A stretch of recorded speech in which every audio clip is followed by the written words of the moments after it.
Her yıl dünyada engelli insanların günü bakılır. O gün ne zaman tabir sıra nişanlarlar ne kadar lazımını hesaba alma her birin haklarını, serbestlik sınırlarını. Sadece böyle bir türlü haklarla geleceği var nice kurma. Şimdiki zaman engelli insanlar nice Moldova'da, öyle de Gagauzya'da 3 problemayla karşı gelirler. Это первая проблема доступность в учреждения.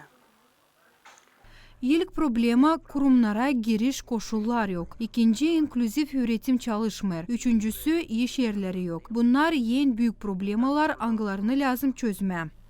Это такие три глобальных проблем, которые нужно как-то решать. Araştırmalar gösterden engelli insanlar ileriden başkalarında sadece kötü duyguları yaradardılar. Ama şimdiki zaman durum biraz daha iyi.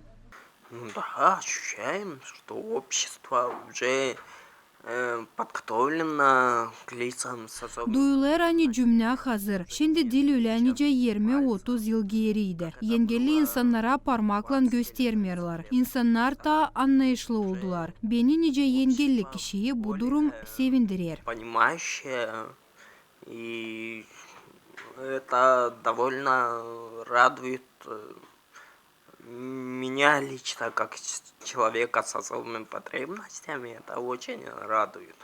Milli Sigortalama Kasası'nın haberine göre Moldova'da 168 bin engelli insan var. Onlardan 10,5 bin uşak 17 yaşındadır. Marina Tapal, Maria Statova, Fyodor Çakusta, GRT Haberler.